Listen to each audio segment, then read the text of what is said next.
من يهده الله فلا مضل له ومن يضلل فلا هادي له وأشهد أن لا إله إلا الله وحده لا شريك له وأشهد أن محمدا عبده ورسوله يا أيها الذين آمنوا اتقوا الله حق تقاته ولا تموتن إلا وأنتم مسلمون أما بعد فإن أصدق الحديث كتاب الله وخير الهدي هدي محمد صلى الله عليه وسلم وشر الأمور محدثاتها فإن كل محدثة بدعة وكل بدعة ضلالة وكل ضلالة في النار.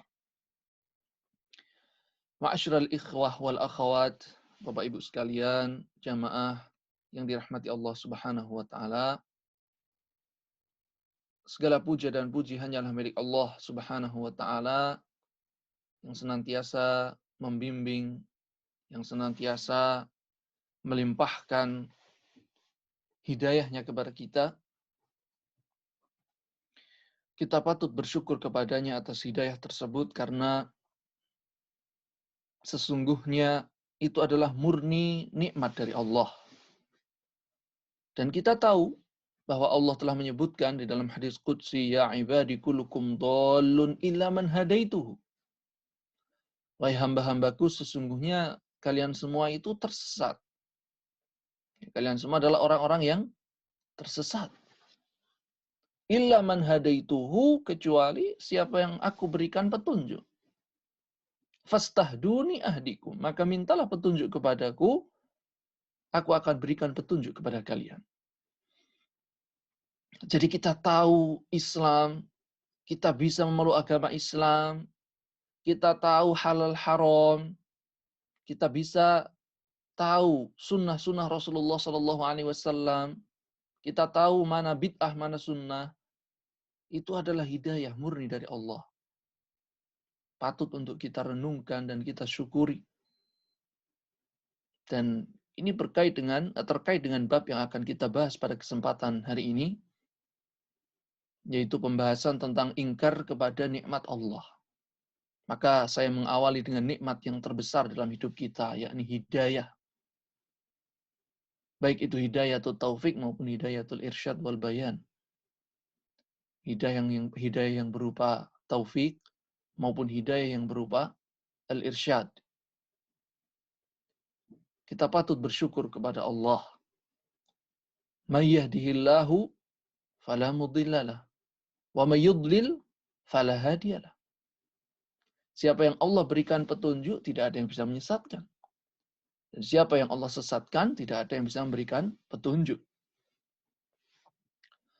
Maka ini adalah hidayah murni pemberian dan karunia dari Allah Subhanahu wa taala. Marilah kita bersyukur. La in syakartum la azidannakum wa la in kafartum inna adzabi lasyadid. Semoga Allah Subhanahu wa taala dengan syukur kita, Allah tambahkan hidayah itu kepada kita. Hidayah berupa irsyad maupun al-bayan. Ya, maupun taufik, kemampuan, kekuatan untuk bisa melaksanakan, untuk bisa menerima dan melaksanakan syariat Islam. Tak lupa salawat beriring salam semoga terlimpahkan kepada Nabi kita Muhammad sallallahu alaihi wasallam. Semoga Allah Subhanahu wa taala memperkenankan kita untuk mendapatkan syafaat beliau pada hari kiamat. Baiklah, terkait dengan nikmat ataupun syukur nikmat. Sebelum kita membahas ingkar nikmat, maka mungkin tidak ada salahnya kita ulang kembali hal yang mungkin sering kita ulang, bahwa bersyukur terhadap nikmat Allah atau bersyukur kepada Allah atas nikmatnya itu mempunyai 3 rukun. Jadi sebelum membahas tentang ingkar kepada nikmat Allah, ya saya ingin sedikit menyelipkan perkara yang sebenarnya mungkin sudah sering kita dengar, tapi tidak mengapa kita murojaah, al-ilmu bil murojaah, ilmu itu dengan murojaah, yaitu terkait bagaimana syukur itu menjadi syukur yang sempurna di sisi Allah. Atau kita sebut dengan apa rukun syukur itu. Yang pertama, rukun syukur itu ada 3. Ya, rukun syukur itu ada tiga. Diawali dengan syukur dalam hati. Yaitu hati kita betul-betul menyadari dan mengakui bahwa nikmat-nikmat itu datangnya dari Allah. Wa ma bikum min nikmatin famin Allah. Nikmat yang ada pada kita, yang ada pada kalian adalah dari Allah Subhanahu wa taala. Hati kita mengatakan demikian, hati kita meyakini demikian. Ya, hati kita meyakini dengan seyakin-yakinnya, menyadari, mengakui bahwa nikmat-nikmat itu dari Allah. Dengan kata lain, tidak mengatakan, ya, orang itu tidak mengatakan, wah ini memang saya berhak mendapat ini. Saya ini jadi orang yang pinter, atau saya mungkin jadi ustadz, atau saya jadi guru, atau saya jadi bos besar itu ya karena saya ini gigih bekerja ini. Jadi merasa ini hasil usaha saya. Ada seperti itu dalam hatinya, itu dihilangkan. Tapi hendaknya ditekankan dalam diri kita bahwa itu adalah hak dari Allah, itu adalah murni karunia dari Allah. Kenapa demikian Bapak Ibu sekalian? Karena kenyataannya banyak orang pinter pun tidak bisa menjadi pengajar agama. Banyak orang yang gigih dalam bekerja pun ternyata juga tidak jadi bos. Banyak orang yang waktunya itu bahkan mungkin dikorbankan untuk bekerja pun dia tidak kaya-kaya. Artinya ini menunjukkan bahwa semua itu atas kehendak Allah. Yang memberi itu Allah. Bahkan sering orang menyampaikan usaha itu boleh ditiru, tapi rezeki tidak bisa ditiru. Usaha boleh ditiru, tapi rezeki tidak boleh ditiru. Yang satu belajar satu malam, yang satu juga ikut belajar semalaman. Paginya beda antara A dengan B. A hafal separuh, B hafal semua. Jadi dari mana? Allah yang memberi. Sehingga kita itu tidak perlu untuk mengatakan, waduh saya ini loh. Nih, saya belajar ini, saya hafalkan, betul-betul saya ulang 100 kali ini. Membanggakan diri, mengatakan saya memang berhak. Oh ini karena saya usaha demikian besar. Tidak demikian seorang mukmin. Seorang mukmin, ya, dia memang berusaha karena itu adalah sunnatullah. Ada sebab, ada akibat, itu sunnatullah. Tapi ya, seorang mukmin yang muwahhid, seorang mukmin yang bertauhid, ya, keyakinannya besar terhadap Allah, dia tahu betul bahwa itu murni dari Allah sebenarnya. Karena jika Allah berkehendak, ya, Allah tidak memberi. Sama-sama dengan belajar semalaman pun bisa jadi tidak hafal-hafal. Jika Allah tidak memberi. Oleh karena itu hati kita harus betul-betul sadar, Bapak Ibu sekalian. Segala nikmat yang kita dapatkan ini adalah karunia dari Allah. Nah ini yang namanya syukur dengan hati. Ya, jadi diawali dalam hati kita yang betul-betul sadar dan menerima atau mengakui bahwa nikmat-nikmat itu dari Allah. Kalau orang itu sudah demikian, dia akan mungkin sombong. Kalau orang itu sadar demikian, dia akan tidak akan meremehkan orang lain. Mungkin orang sebodoh apapun dia tidak akan meremehkan. Karena saya bisa pun itu juga pemberian dari Allah semata. Ada orang semiskin apapun dia tidak akan pernah meremehkan orang miskin. Kenapa? Karena saya punya harta ini pun itu pemberian, titipan aja. Dia miskin juga Allah Subhanahu wa taala yang menghendakinya. Saya juga punya harta ini juga Allah yang menghendaki. Nah, jadi demikian. Nikmat datangnya dari Allah. Kemudian yang kedua, dengan lisan kita yang senantiasa memuji, bersyukur kehadirat Allah. Alhamdulillah. Segala puji hanyalah milik Allah. Semua nikmat itu datangnya dari Allah. Apa yang saya rasakan, apa yang saya dapatkan, semua dari Allah Subhanahu wa taala. Tidak mengatakan, wah kalau bukan saya, kalau bukan karena ini, kalau jadi lisannya itu menyandarkan nikmat kepada Allah. Nah ini yang insya Allah akan kita bahas pada kesempatan yang berbahagia ini nanti, yaitu tentang menyandarkan nikmat bukan kepada Allah tapi kepada sebabnya, atau bahkan kadang kepada sesuatu yang dianggap sebab padahal bukan sebab. Itu yang akan kita bahas. Ya, Mereka tahu nikmat dari Allah tapi tidak disandarkan kepada Allah. Atau mereka menyandarkan nikmat itu kepada sebab-sebab yang sebenarnya bukan sebab. Itu nanti akan kita sampaikan. Tapi seorang mukmin, dia lisannya pun menyandarkan nikmat dari Allah. Hadza min fadli Rabbi, seperti yang diajarkan Nabiullah Sulaiman dan disebutkan kisahnya dalam Al-Qur'an. Hadza min fadli Rabbi, liyabluwani am ashkur am akfur. Ashkur am akfur. Ini adalah karunia dari Allah, keutamaan yang Allah berikan untuk mengujiku. Apakah aku ini akan bersyukur ataukah kufur? Jadi yakinlah Bapak Ibu sekalian atau sadarilah Bapak Ibu sekalian bahwa nikmat-nikmat yang Allah berikan ini semua adalah ujian dari Allah. Pemberian yang kita rasakan ini adalah ujian dari Allah. Apakah kita bersyukur? Apakah kita tidak akan bersyukur atau mengkufri nikmat itu? Ya, jadi demikian. Yang kedua bahwa seorang yang bersyukur kepada Allah itu dengan lisannya yang betul-betul mengungkapkan bahwa nikmat-nikmat itu dari Allah. Yang bersyukur dengan lisannya memuji Allah, berterima kasih kepada Allah Subhanahu wa taala. Bersyukur kepadanya.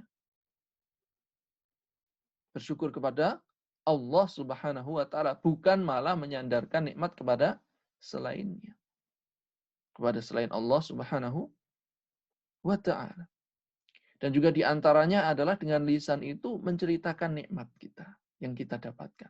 Wa amma bi ni'mati rabbika fahaddits. Dan adapun ya dengan nikmat Tuhanmu maka ceritakanlah, menceritakan nikmat. Ya. Jadi bukan kemudian kalau ditanya, wah saya ini tidak punya uang. Padahal uangnya banyak. Aneh kan? Wah saya tidak punya apa-apa. Padahal banyak hartanya. Maka ceritakan, tidak masalah. Ya, karena itu termasuk syukur nikmat. Ya, kecuali apabila kita jumpai bahwa dengan menyampaikan itu ada dampak-dampak yang negatif. Semisal ini orang tidak punya apa-apa, kemudian kita ceritakan kekayaan kita nanti justru malah akan membuat hatinya orang itu semakin sedih dan seterusnya. Orang lagi kena musibah, tiba-tiba kita cerita nikmat. Jadi ada tempatnya masing-masing. Ya, tapi asalnya memang boleh seorang menceritakan nikmat Allah.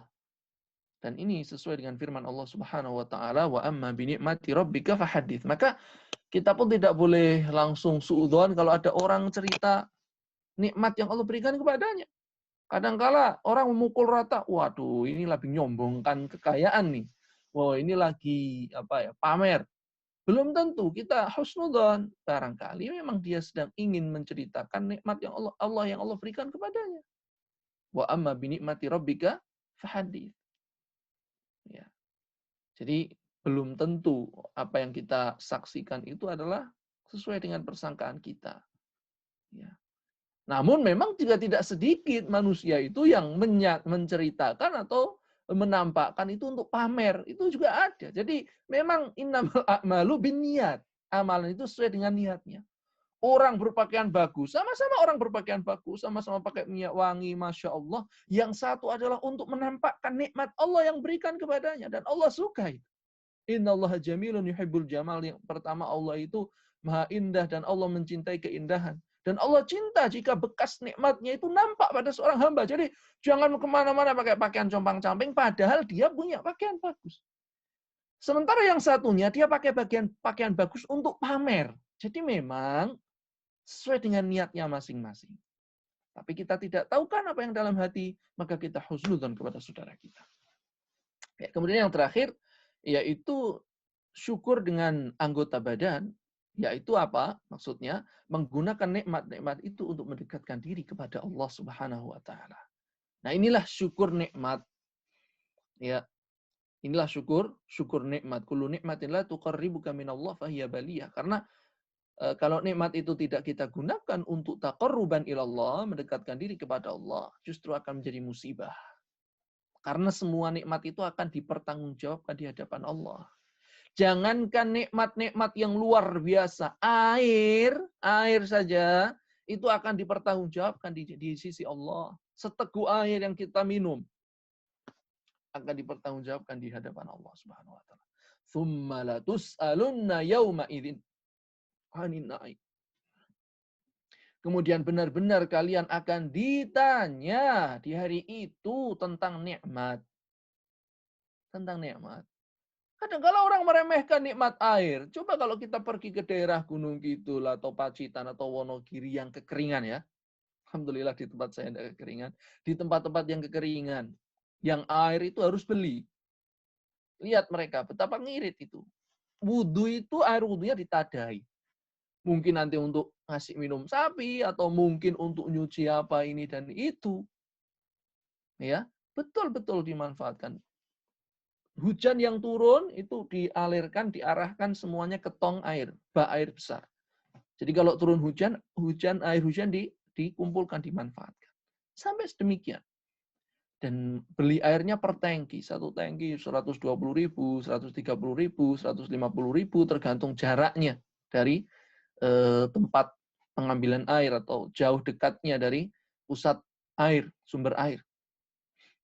Nah, kalau kita sudah bisa merasakan hal-hal yang semacam itu, maka orang akan tahu betapa besar nikmat air itu. Kadang-kala orang kalau dibantu itu, waduh, syukurnya luar biasa, terima kasihnya itu, ya, Masya Allah. Karena mereka sangat-sangat butuh air. Ya, ya. Jadi kalau kita melihat hal-hal yang demikian itu, kita akan sadar nikmat Allah yang besar kepada kita semua. Ya, maka kembali kepada pembahasan kita, yaitu syukur dengan hati, dengan lisan, dan anggota badan. Nah, yang akan kita bahas adalah tentang lisan. Ya, insya Allah tentang lisan. Taib. Yaitu ingkar kepada nikmat Allah. Kalau ada yang bertanya, kenapa pembahasan ini disampaikan dalam bab kitab Tauhid ini, atau dalam pembahasan pemurnian ibadah kepada Allah? Dijelaskan oleh Syekh Shalih Fauzan, hafizallahu ta'ala, annal musannifa arada bihadzal bab bayana wujubi ta'addubi ma'ar rububiyah. Penulis, yaitu Syekh Muhammad bin Abdul Wahhab rahimahullah, beliau ingin menjelaskan di dalam bab ini tentang wajibnya kita itu beradab kepada Allah, khususnya terkait dengan ar-rububiyah, tauhid rububiyah. Allah yang memberi rizki, Allah yang memberi nikmat, Allah yang menghidupkan. Maka kita harus punya adab kepada Allah. Bitajannubil alfadhi syirkiyatil khafiyah. Yaitu bagaimana kita beradab kepada Allah, khususnya dalam masalah rububiyah, yaitu dengan menjauhi lafat-lafat. Makanya saya katakan tadi ini berkaitan dengan syukur dengan lisan. Menjauhi lafat-lafat yang mengandung kesyirikan, yang tersembunyi. Contohnya apa? Kata Syekh, kanisbatin ni'ami ila ghairillah. Seperti orang yang menyandarkan nikmat itu kepada selain Allah. Menyandarkan kenikmatan kepada selain Allah. Li'anna dzalika yunafi kamalat tauhid, karena hal itu bisa mengurangi kesempurnaan tauhid. Meniadakan kesempurnaan tauhid. Menyandarkan nikmat kepada selain Allah Subhanahu wa taala. Padahal nikmat tadi dari siapa? Semua dari Allah Subhanahu wa taala. Dan menyandarkan nikmat kepada selain Allah dalam ucapan, itu nanti ada beberapa keadaan, ada beberapa kondisi, insya Allah akan kita ambilkan dari rincian yang disebutkan oleh Syekh Muhammad bin Shalih Al-Utsaimin, dan itu pun hukumnya berbeda-beda. Insya Allah. Ya, tapi sebelumnya kita akan baca dulu ayat pertama yang disampaikan oleh Syekh Muhammad bin Abdul Wahhab rahimahullah. Pertama, ayat yang disampaikan adalah surat An-Nahl ayat 83. Surat An-Nahl ayat 83. Allah Subhanahu wa taala berfirman, "Ya'rifuna ni'matallah tsumma yunkirunaha." Ya, ya'rifuna ni'matallah tsumma yunkirunaha. Mereka mengetahui nikmat Allah kemudian mereka mengingkarinya. Mereka tahu nikmat Allah tapi mereka mengingkarinya. Maksudnya apa? Disampaikan tafsir dari kalangan tabi'in yaitu Mujahid. Mujahid adalah syekhnya tafsir dari kalangan tabi'in. Mujahid bin Jabr al-Makki, ya, beliau adalah muridnya ya, ahli tafsir dari kalangan sahabat yaitu Ibnu Abbas radhiyallahu anhu. Mujahid meninggal pada tahun 104 Hijriah. Meninggal pada tahun 104 Hijriah, dan ini pendapat yang rajih. Berarti mungkin ada pendapat yang lain, tapi yang dirajihkan oleh Syekh Shalih Fauzan adalah tahun 104 Hijriah. Nah, Mujahid mengatakan, ma maknahu, yang maknanya. Jadi perkataan ini diriwayatkan dengan makna. Ya. Maknanya, ucapan beliau adalah, huwa qaulur rajul, ketika menafsirkan ya'rifuna ni'matallah thumma yunkirunaha. Mereka tahu nikmat Allah kemudian mereka mengingkarinya.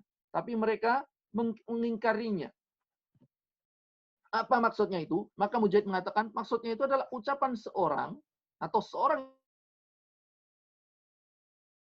ini adalah hartaku, waristuhu an abai, yang aku wariskan dari, atau yang aku dapatkan warisan ini dari bapak-bapak. Jadi beliau menafsirkan surat An-Nahl ayat 83 tadi, ya'rifuna nikmatallah tsumma yunkirunaha, mereka tahu nikmat Allah kemudian mereka mengingkarinya. Itu adalah seperti ucapan orang yang mengatakan, ini hartaku, ini aku wariskan dari bapak-bapakku. Jadi menyandarkan nikmat itu bukan kepada Allah, tapi kepada selain Allah. Nah, ini tafsir yang pertama. Wa qala Aun bin Abdullah, dan berkata Aun bin Abdullah, ya, beliau adalah Aun bin Abdullah, seorang yang thiqah, terpercaya, seorang abid, ahli ibadah, yang meninggal sekitar tahun 120 Hijriah. Itu yang dijelaskan oleh Syekh Shalih Fauzan hafizallahu taala. Aun di sini adalah Aun bin Abdullah, ya, Al-Hudhali, yaitu seorang yang thiqah dari seorang yang ahli ibadah, abidun, meninggal pada tahun 120 Hijriah. Aun bin Abdullah juga menafsirkan, yaquluna laula fulanun lam yakun kada. Ucapan seorang yang mengatakan, kalau bukan karena fulan, kalau bukan karena pak ini, kalau bukan karena pak itu, ini tidak akan mungkin terjadi. Ya, kalau bukan karena fulan, ini tidak akan begini. Inilah, ya, yang dimaksud dengan ya'rifuna nikmatallah tsumma yunkiruna.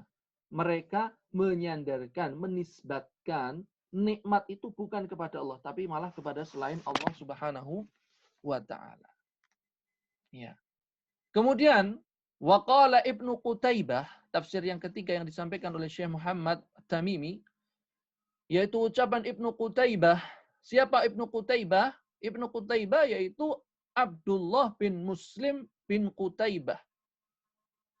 Ya, beliau punya kitab tafsir. Ibnu Qutaibah punya tafsir. Meninggal pada tahun 276 Hijriah. Meninggal pada tahun 276 Hijriah. Maka beliau mengatakan, yaqulun hadza bi syafaati alihatina. Ini berkat syafaat sesembahan-sesembahan kami. Lebih parah lagi yang ini. Ya, jadi maksudnya ya'rifuna nikmatallah tsumma yunkirunaha, mereka tahu nikmat Allah, mereka mengingkarinya. Maksudnya adalah mereka-mereka yang kemudian menisbatkan nikmat Allah itu kepada Tuhan-Tuhan yang mereka sembah. Ini berkat syafaatnya sesembahan-sesembahan kami. Ya. Ma'asyiral muslimin rahimani wa rahmakumullah. Makna global dari ayat ini adalah annal musyrikin ya'tarifuna bini'amillah allati addadaha alaihim. Ya. Orang-orang musyrikin itu, mereka mengakui nikmat Allah yang Allah berikan kepada mereka. Tsumma yunkirunaha biidhafatiha ila ghairihi. Tapi mereka mengingkarinya dengan menisbatkan atau menyandarkan nikmat-nikmat itu kepada selain Allah, min alihatihim wa abaihim wa ghairihim. Mereka menisbatkan nikmat-nikmat yang mereka dapatkan itu kepada Tuhan-Tuhan mereka ataupun kepada bapak-bapak mereka ataupun selainnya. Ya, fahum mutanaqiduna fi dzalik. Sehingga dengan ini bertentangan dengan apa yang mereka akui, dengan apa yang mereka ucapkan itu. Nah, jadi ini cerita tentang orang musyrikin dan ini adalah sifat mereka, maka sudah seyogianya seorang muslim menjauhi tanda ataupun sifatnya orang-orang musyrikin itu. Maka berusahalah di dalam kehidupan kita itu senantiasa menyandarkan nikmat kepada Allah. Senantiasa menisbatkan nikmat kepada Allah. Kalau ditanya, pertama sampaikan bahwa itu adalah nikmat dari Allah. Wah mas, mobilnya bagus. Ya alhamdulillah Allah berikan nikmat saya. Ya, bisa membeli mobil ini. Allah mudahkan untuk bekerja sehingga saya bisa dapat uang. Alhamdulillah diberikan kekuatan, diberikan kemampuan untuk membeli. Nikmat Allah. Jangan langsung, ya ini berkat saya kerja keras selama ini dan jadi menisbatkan nikmat bukan kepada Allah tapi kepada selain Allah. Ya nanti ada beberapa rincian tentang hal ini, insya Allah akan saya ambilkan dari Al-Qaulul Mufid. Pertama saya selesaikan dulu pembahasan dari ayat ini. Apa yang bisa diambil dari ayat ini? Faidah-faidah penting apa yang bisa dipetik darinya? Pertama, anal musyrikina mu'tarifuna bitauhidir rububiyah.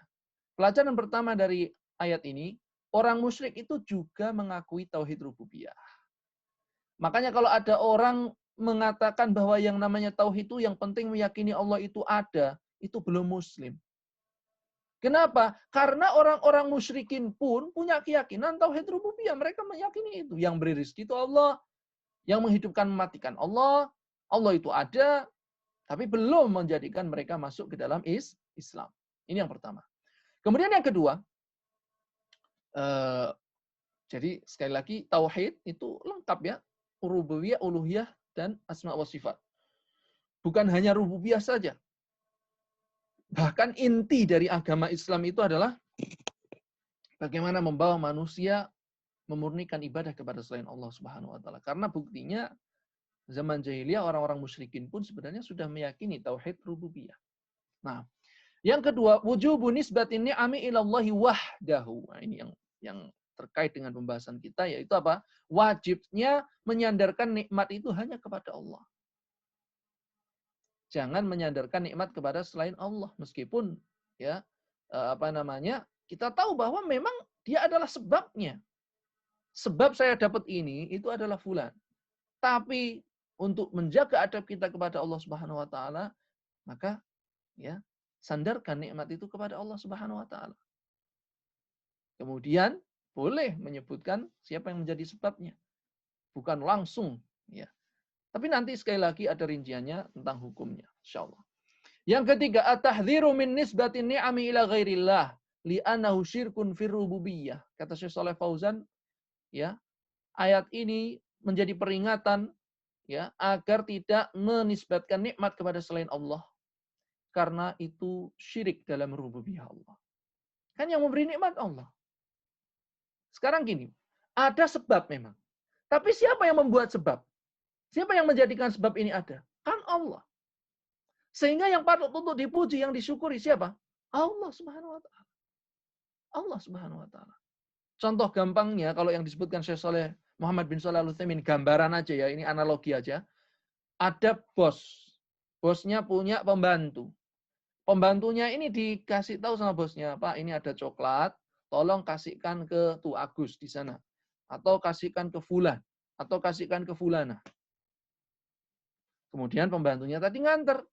Pak, ini ada titipan dari Pak Bos. Maka hatinya yang orang dikasih itu pertama kali dan dia berterima kasih kepada siapa? Kepada si bosnya tentunya. Ya. Yang dipuji, ya, yang yang dia yakini sebagai pemberi yang memberikan hadiah tersebut adalah siapa? Bosnya tadi. Yang patut untuk ditelepon kemudian terima kasih ya siapa? Bosnya. Lalu bagaimana dengan sebab tadi? Sebab tetap diyakini sebagai sebab jika itu sebab. Apakah tidak boleh kita berterima kasih kepadanya? Ya tentunya boleh. Sampaikan, bahkan diajarkan kita mengucapkan apa? Jazakallah khairan. Kembali lagi ke Allah lagi. Allah dan Allah terus. Jazakallah khairan. Semoga Allah membalasmu dengan kebaikan. Ya kan tetapi ya terima kasihnya yang semestinya kepada siapa? Bosnya. Bahkan kita katakan, ya sampaikan terima kasih kepada beliau. Ya, bukan, oh ya Pak, terima kasih, terima kasih. Kemudian lupa bahwa yang memberi itu bosnya. Nah, ini yang mungkar seperti ini. Dia menisbatkan nikmat kepada selain Allah, lupa bahwa nikmat itu adalah berkat pertolongan Allah, adalah karunia dari Allah Subhanahu wa taala. Ini yang nanti insya Allah akan kita sampaikan. Baik, kemudian yang keempat, pelajaran dari ayat ini adalah wujubut ta'addubi fil alfaz. Wajibnya kita itu menjaga adab terkait dengan lafaz-lafaz yang kita ucapkan. Ya, wa tahrimul i'timadi 'alal asbab, dan haramnya bersandar pada sebab. Ya, haram ya bersandar kepada sebab. Memang sunnatullah dan sudah menjadi sunnatullah bahwa Allah menciptakan sebab akibat. Dan itu sesuai dengan hikmah yang Allah miliki. Akan tapi tidak boleh kita bersandar kepada sebab. Kenapa? Karena yang memberi itu Allah. Contohnya orang sakit, ya, dua-duanya sakitnya sama persis. Obatnya kata dokter cuman paracetamol. Ya, obatnya paracetamol. Sama-sama dua-duanya minum paracetamol. Ini kan sebab ini. Ya kan? Ya. Tapi Allah yang menghendaki. Sehingga bisa jadi yang A sembuh, yang A tidak sembuh. Berarti kesembuhan itu bukan dari paracetamolnya, tapi dari Allah yang memberikan kesembuhan. Ini hanya sebab aja. Sehingga kita tidak boleh bersandar kepada sebab dan lupa kepada Allah. Wah, yang penting saya sudah minum paracetamol. Lupa bahwa kesembuhan itu dari Allah. Yang penting saya sudah usaha. Lupa bahwa yang menentukan hasil adalah Allah. Lupa untuk kemudian meminta pertolongan kepada Allah. Kalau dapat hasil, lupa bahwa itu adalah dari Allah. Sehingga lupa dia bersyukur kepada Allah Subhanahu wa taala. Menisbatkan nikmat itu kepada sebab. Nah, ini yang ini yang dibahas pada kesempatan hari ini. Baik. Sebelum kita membaca athar terakhir yang disampaikan oleh penulis, atau bukan athar, mohon maaf ya, hadis qudsi, ya, yaitu riwayat Abul Abbas, atau yang disebutkan oleh Al-Imam Abul Abbas, dan maksudnya Abul Abbas itu adalah Syekhul Islam Ibnu Taimiyah, yaitu hadis Zaid bin Khalid. Hadisnya Zaid bin Khalid, hadis qudsi. Sebelum kita membaca itu, saya ingin menyampaikan rincian hukum ucapan orang-orang yang menisbatkan nikmat kepada selain Allah itu seperti apa. Di sini ada penjelasan yang sangat bagus dari Syekh Muhammad bin Shalih Al-Utsaimin menjelaskan tentang hal itu. Apakah itu tidak boleh secara mutlak mengatakan, ya ini berkat bantuan Anda. Oh ya ini adalah pemberian fulan dan seterusnya. Apakah itu tidak boleh secara mutlak? Maka ada rinciannya. Ya. Taib. Ketika Syekh Muhammad bin Shalih Al-Utsaimin menjelaskan tentang ucapannya Aun bin Abdillah, laula fulan lam yakun kadza. Kalau bukan karena fulan, maka tidak akan terjadi ini. Ya. Maka di sini ada rincian yang perlu untuk diketahui. Pertama, ada 3 keadaan. An yudhifa atau an yakuna sababan khafiyan la ta'thira lahu itlaqan. Kalau orang itu menisbatkan sesuatu kepada sebab yang dia yakini sebagai sebab, padahal itu bukan sebab. Ya. Jadi ini tidak ada kaitannya ini. Antara A dengan B ini tidak ada kaitannya, tapi orang menisbatkan B kepada A. Ya. Maka ya, ini adalah syirik besar. Ya, ini adalah syirik besar kata beliau. Seperti orang mengatakan, laulal waliyu fulani ma hasala kadza wa kadza. Kalau bukan karena wali fulan, tidak akan mungkin terjadi ini dan ini. Fahadha syirkun akbar. Kata Syekh, ini syirik besar. Ya. Kenapa? Karena dia meyakini ada wali yang memang dia bisa mengatur kehidupan ini. Yang memberi, yang menahan. Jadi kalau bukan karena wali fulan, tidak mungkin saya dapat ini. Tidak mungkin saya mendapatkan ini dan itu. Jadi menisbatkan sesuatu kepada sebab tanpa ada sangkut pautnya dengan Allah Subhanahu wa taala. Betul-betul dia lalai dan dia tidak meyakini karunia Allah di situ. Jadi betul-betul dia sandarkan kepada makhluk dan bahkan tidak ada kaitannya antara makhluk tersebut dengan apa yang dia raih. Kesehatan yang dia miliki tidak ada kaitannya dengan wali fulan yang sudah mati. Tapi dia sandarkan nikmat itu kepada wali fulan. Maka ini syirik besar. Ya.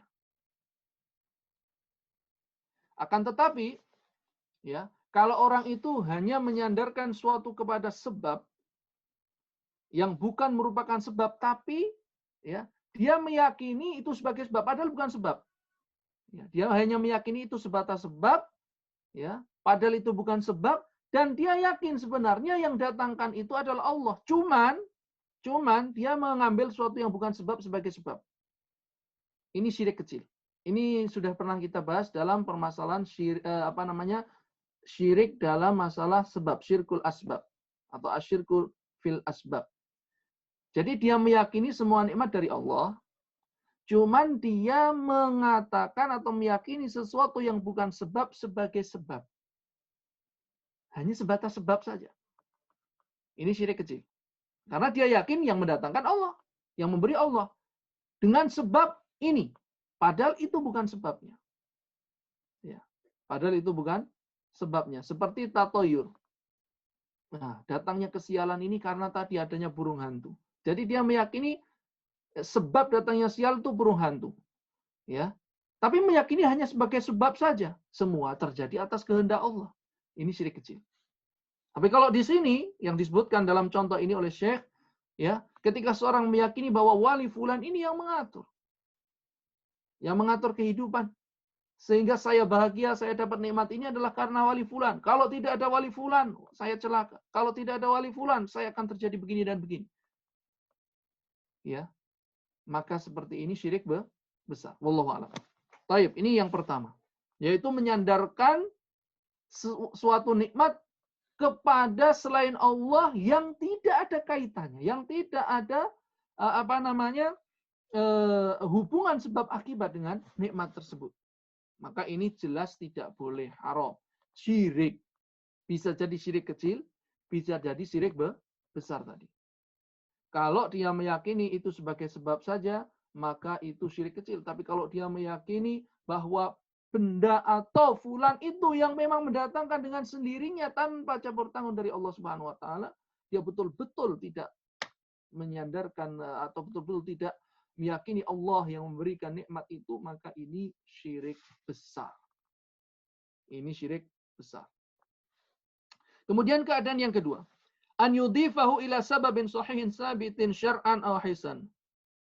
Seorang menyandarkan suatu nikmat itu kepada satu sebab yang syar'i. Ya, yang syar'i. Ya, sebab yang betul-betul itu sebabnya. Tadi pusingnya hilang dengan sebab minum paracetamol misalkan. Atau panunya hilang karena pakai salep tertentu. Atau batuknya sembuh dikarenakan dengan sebab dia minum obat batuk. Menyandarkan nikmat itu kepada sesuatu tersebut sebagai bentuk menyampaikan kabar saja dan tidak menjadikan dia lalai kepada Allah. Dia tidak lupa bahwa kesembuhan itu adalah dari Allah. Tapi dia min babil khobar saja. Dia hanya ingin menyampaikan kabar saja kepada orang lain. Karena kebetulan orang lain itu mungkin juga sakit dengan sakit yang sama. Kita sampaikan kepada dia, oh kemarin saya sembuh, saya minum ini. Itu boleh. Selama dia tidak lupa dan dia terus menyadari bahwa yang memberikan kesembuhan adalah Allah. Ini masih boleh. Ya. Wah, atas bantuan Pak Fulan saya bisa membangun masjid ini. Tapi dalam hatinya dia tahu betul, dia menyadari bahwa ya semua itu atas kehendak Allah. Dia tidak lupa bahwa itu semua datangnya dari Allah. Ini masih dibolehkan. Meskipun yang terbaik adalah apa? Sebutkan Allah terlebih dahulu. Semua Allah.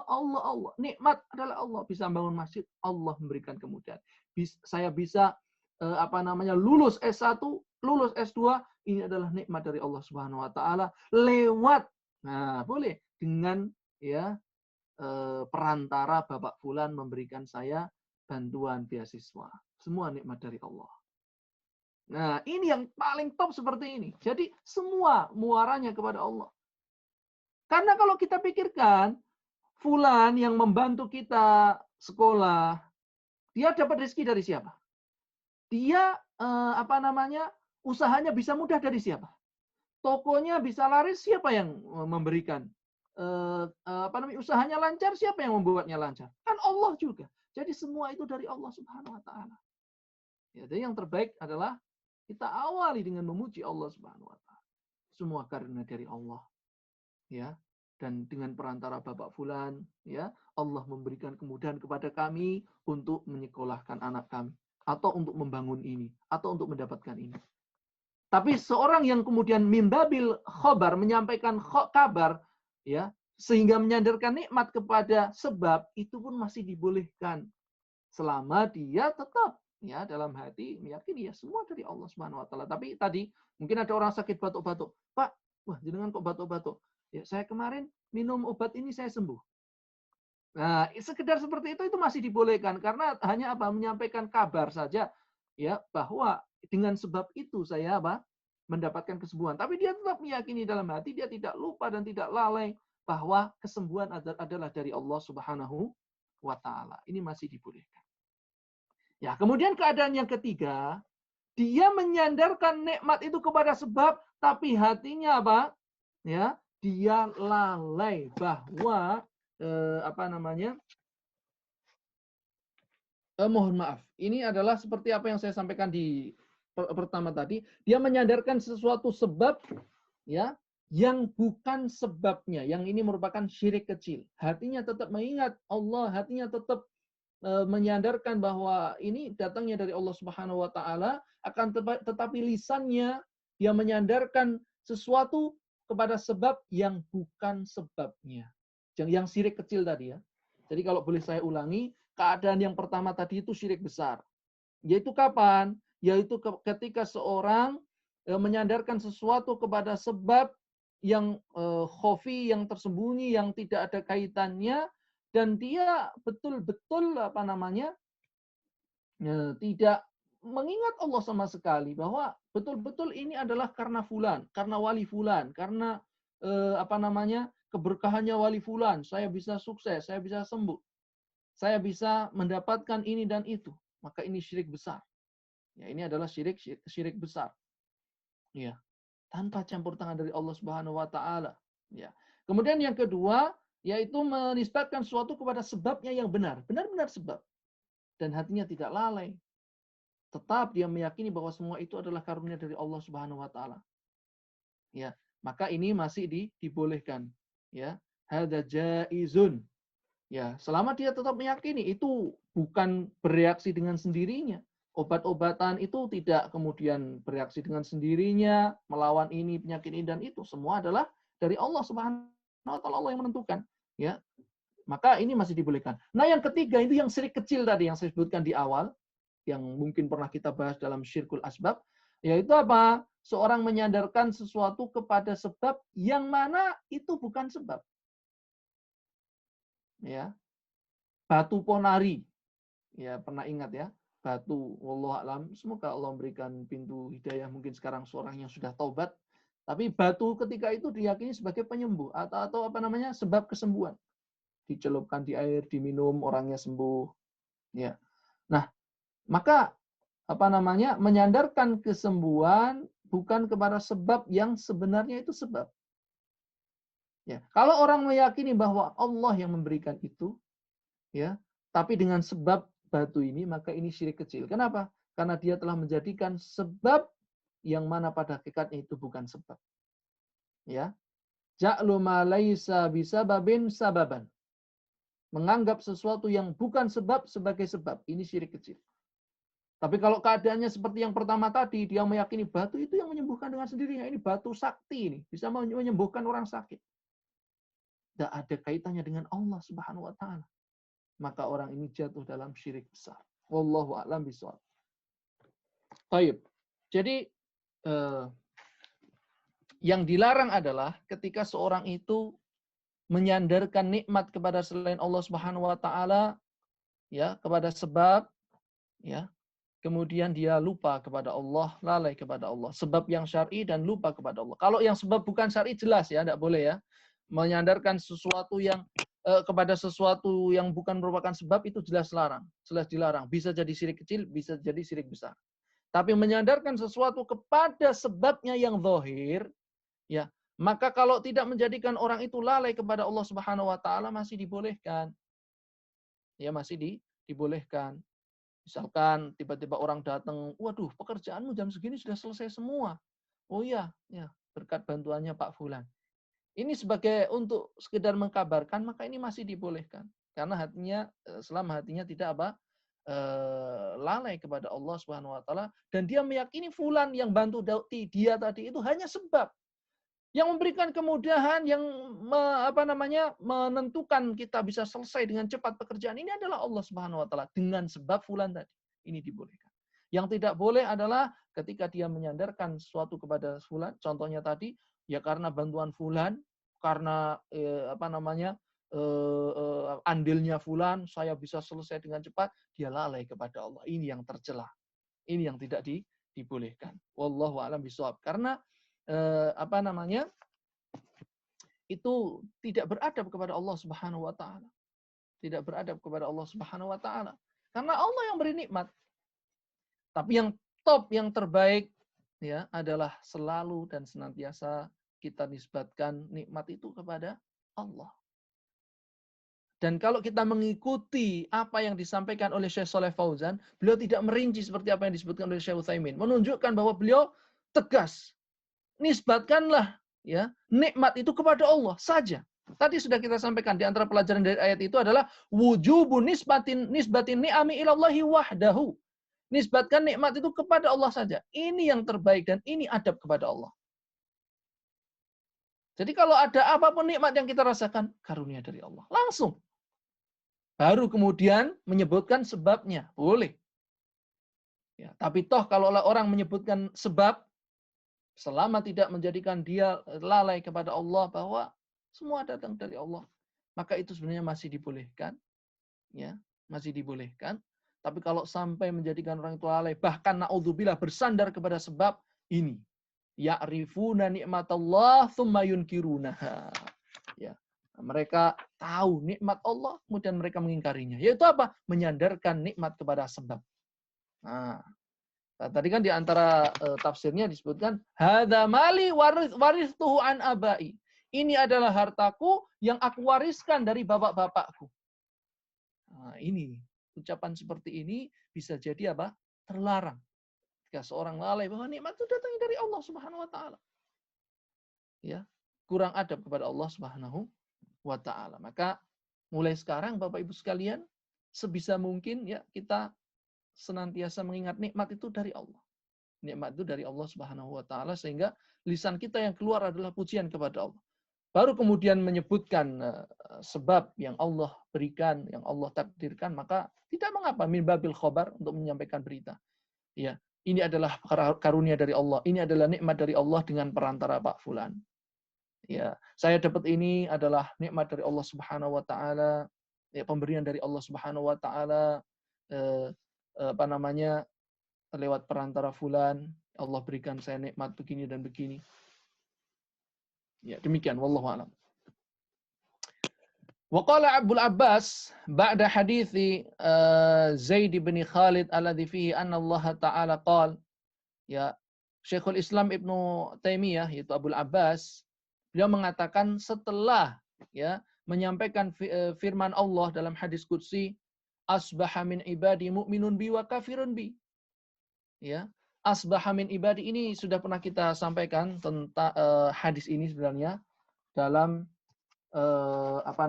dalam pembahasan, kalau tidak salah dalam pembahasan ilmu perbintangan ya, karena hadis ini terkait dengan orang yang mengatakan kami diberi hujan dengan bintang ini dan itu.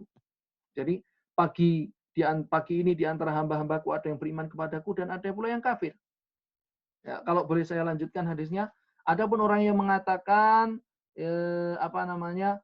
kami telah diberi hujan dengan karunia Allah, maka dia beriman. Tapi orang yang mengatakan kami diberi hujan dengan bintang ini dan itu, maka dia telah kufur. Nah, ini sudah pernah kita sampaikan. Nah, setelah menyampaikan hadis qudsi ini, maka beliau mengatakan, ya, wa hadza katsirun fil kitab wa sunnati yadhummu subhanahu wa ta'ala man yudhifu in'amahu ila ghairihi. Ini banyak sekali dijumpai dalam Al-Qur'an maupun hadis. Allah mencela orang-orang yang menisbatkan, menyandarkan nikmat itu kepada selainnya. Wa yusyriku bihi, dan dia berbuat syirik pada hal tersebut.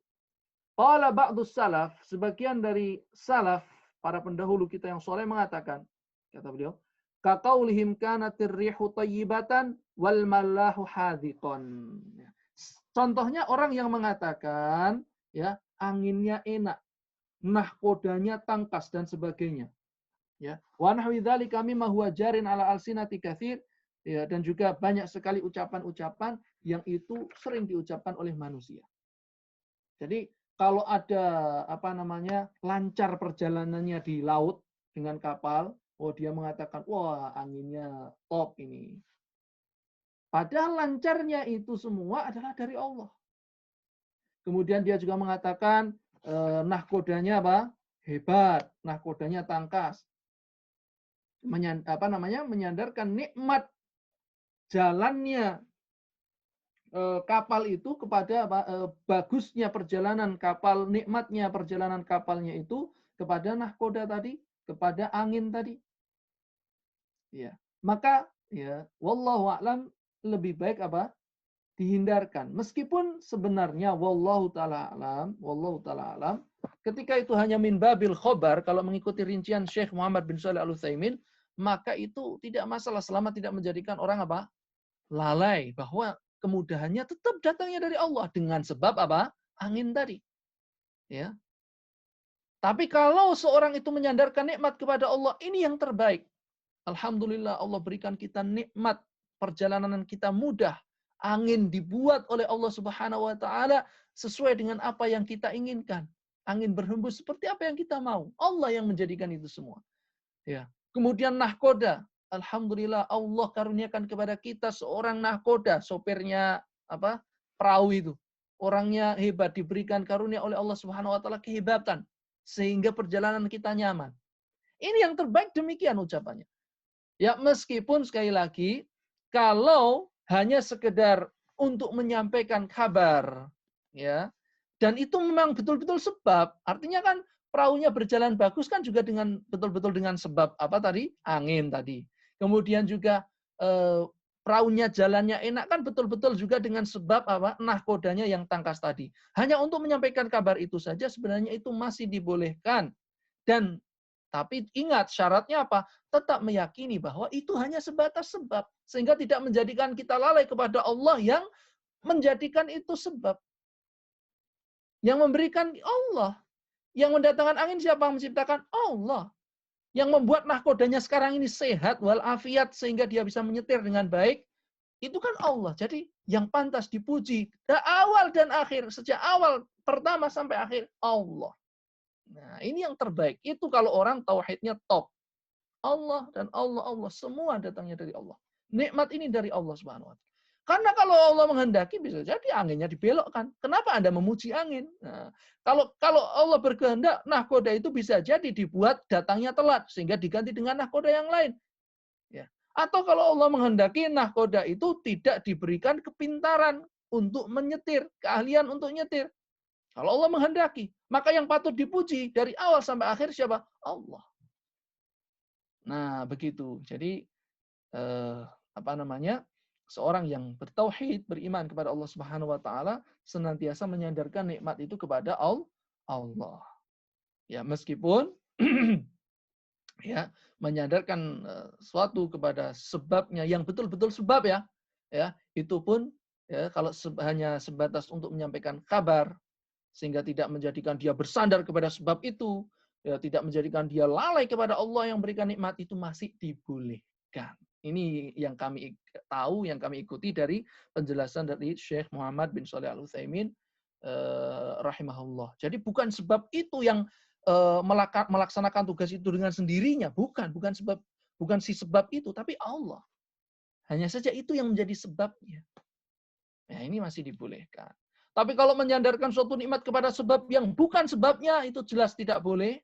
Dan itu syirik, ya, bisa jadi syirik besar, bisa jadi syirik kecil. Ya. Tapi kalau menyandarkan suatu kepada sebab dan membuat dia lalai kepada Allah Subhanahu wa taala, ya, bisa jadi ini juga syirik, ya. Dia terjatuh dalam syirik seperti yang disebutkan oleh Syekh Shalih Fauzan tadi, yaitu menisbatkan nikmat kepada selain Allah. Ini adalah syirik dalam rububiyah. Syirik dalam rububiyah Allah Subhanahu wa taala. Taib. Ini yang dapat kami sampaikan.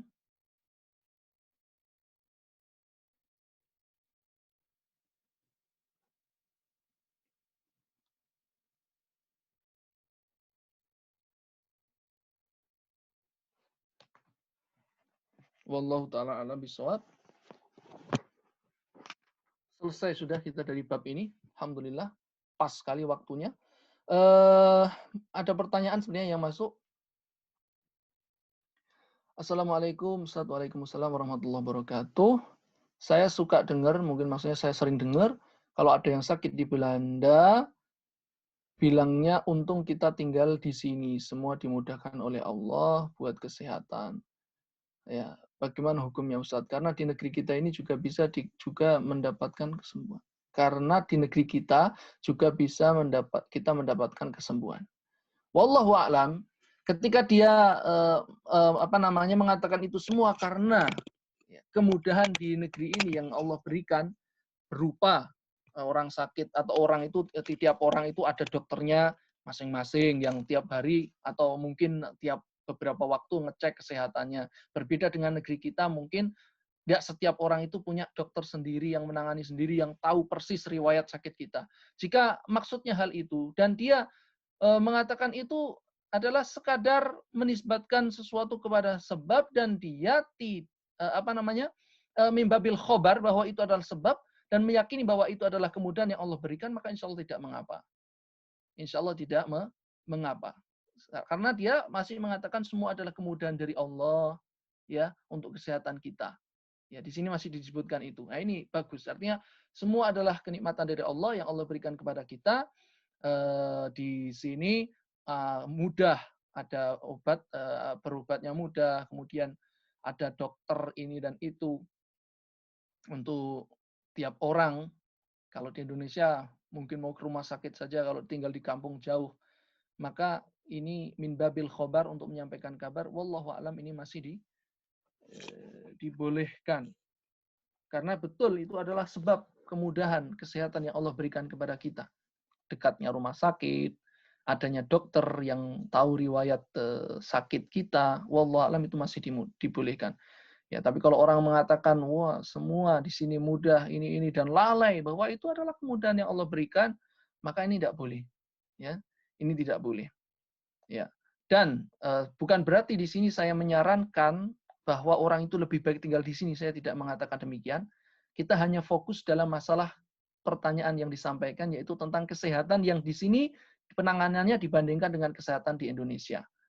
Ya, mungkin demikian ya. Tapi kalau masalah mana yang lebih baik tinggal di sini apa di Indonesia, itu pembahasan yang lain. Saya tidak bukan berarti saya mengatakan wah lebih baik berarti tinggal di sini nih, kesehatannya terjamin dan seterusnya. Saya tidak mengatakan demikian. Ya, ini saya hanya fokus kepada pertanyaan bahwa boleh enggak demikian orang mengatakan untungnya kita tinggal di sini semua dimudahkan oleh Allah Subhanahu wa taala. Maka sampaikan bahwa semua adalah dari Allah. Sampaikan Allah dulu, Allah dulu, Allah dulu. Allah yang berikan saya kemudahan untuk bisa dapat penanganan pengobatan dengan mudah. Allah yang memberikan kemudahan itu. Adanya dokter, Allah yang menciptakan mereka. Adanya obat, Allah yang menciptakan obat. Sehingga ya semua itu adalah kemudahan dari Allah Subhanahu wa taala. Allah dan Allah, Allah dan Allah. Assalamualaikum Waalaikumsalam warahmatullahi wabarakatuh. Ustadz, kalau tidak ada kerja kalau tidak ada karena Apa ini? KR jasa suami saya, kalian tidak punya apa-apa. Apakah yang seperti ini termasuk sebab ingkar akan nikmat Allah? Dihindari ucapan seperti ini. Barusan kita bahas kan. Ustadz, kalau tidak ada karena jasa suami saya, kalian tidak punya apa-apa. Mungkin maksudnya kalau tidak, kalau bukan karena jasa suami saya, mungkin maksudnya gitu ya. Kalau bukan karena jasa suami saya, kalian ini tidak punya apa-apa. Jangan ucapan seperti ini, jangan. Ini yang bisa mengandung kesyirikan seperti ini. Syirik, meskipun syirik kecil ya, ya. Karena mungkin dia seorang mukmin, dia tetap meyakini itu dari Allah, tapi ucapannya itu apa? Menyandarkan nikmat kepada selain Allah Subhanahu wa taala. Ini bisa jatuh dalam syirik ucapan, syirik kecil. Wallahu alam. Ya. Maka sudah pernah sebenarnya ini saya sampaikan waktu kalau tidak salah pengajian hari Ahad ya. Kalau bukan karena ini akan begini, kalau ini ucapan-ucapan yang mengandung syirik, ditinggalkan. Ya, sampaikan dengan sebab fulan Allah memberikan kemudahan. Allah memberikan kalian rizki ya dengan sebab ini dan ini. Maka berterima kasihlah kepada mereka. Karena manusia juga punya hak. La yaskurullah man la yaskurun nas. Tidak bersyukur kepada Allah orang yang tidak bersyukur atau berterima kasih kepada manusia. Ini pembahasan yang juga berkait dengan ini. Bukan berarti kemudian ketika kita menisbatkan nikmat kepada Allah, kemudian kita lalai dengan bantuan orang. Kita tidak peduli dengan jasa yang telah diberikan orang lain kepada kita. Tidak. Bukan itu yang dimaksud. Tetap kita sampaikan atau tetap kita yakini bahwa nikmat semua datangnya dari Allah. Tapi kepada manusia yang membantu, mereka juga punya hak untuk kita sampaikan terima kasih. Bahkan kita diajarkan doa, sebaik-baik doa yang diberikan seorang kepada orang lain adalah apa? Jazakallahu khairan. Nah, ini ucapan yang hendaknya kita biasakan dalam lisan kita. Ya, terutama dalam keluarga kita. Istri kita datang nih, bawain makanan. Jazakallahu khairan, ya habibati. Wahai cintaku atau apa. Bahasa Belanda saya tidak bisa contohkan. Anak kita bantu, jazakallahu khairan, jazakillah khairan. Tetap berterima kasih kepada manusia. La yashkurullah man la yashkurun nas. Tidak berterima kasih kepada Allah, tidak bersyukur kepada Allah orang yang tidak berterima kasih kepada manusia. Akan tapi tidak boleh menyandarkan seperti ini tadi kemudian mengatakan, wah karena kalau tidak karena suamiku, tidak mungkin dia dapat kerja. Na'udzubillah, di mana dia tempatkan Allah? Diposisikan di mana Allah? Padahal dia bisa hidup, suaminya bisa punya ini dan itu, mungkin punya jabatan, itu semua datangnya dari Allah. Nah, ini lafaz yang perlu untuk diluruskan. Ya, jadi seperti ini, ya ini masuk dalam bab pembahasan tadi ini, ingkar nikmat. Bisa jadi dia ingkar nikmat, ya. Jadi mohon untuk ditinggalkan ucapan-ucapan seperti itu. Kalau bukan karena suami saya, kalau bukan karena saya, kalau bukan karena fulan, tidak akan ini dan ini. Sandarkan nikmat kepada Allah Subhanahu wa taala. Allah yang berikan itu semua. Mereka itu cuma sebab. Sekalipun suaminya itu berjasa sebesar apapun, tapi kalau Allah tidak memberikan izin, Allah tidak menghendaki, toh tidak akan terjadi. Betul apa tidak? Tidak akan terjadi. Seperti yang saya contohkan tadi, sama-sama dua orang murid, sama-sama belajar semalaman. Yang satu bisa hafal, yang satu tidak bisa hafal. Padahal usahanya sama, persis sudah. Bahkan mungkin yang belum hafal itu lebih usahanya daripada yang sudah hafal. Karena kita yakin, dan ini tauhid, ini pelajaran akidah, semua itu adalah dari Allah Subhanahu wa taala.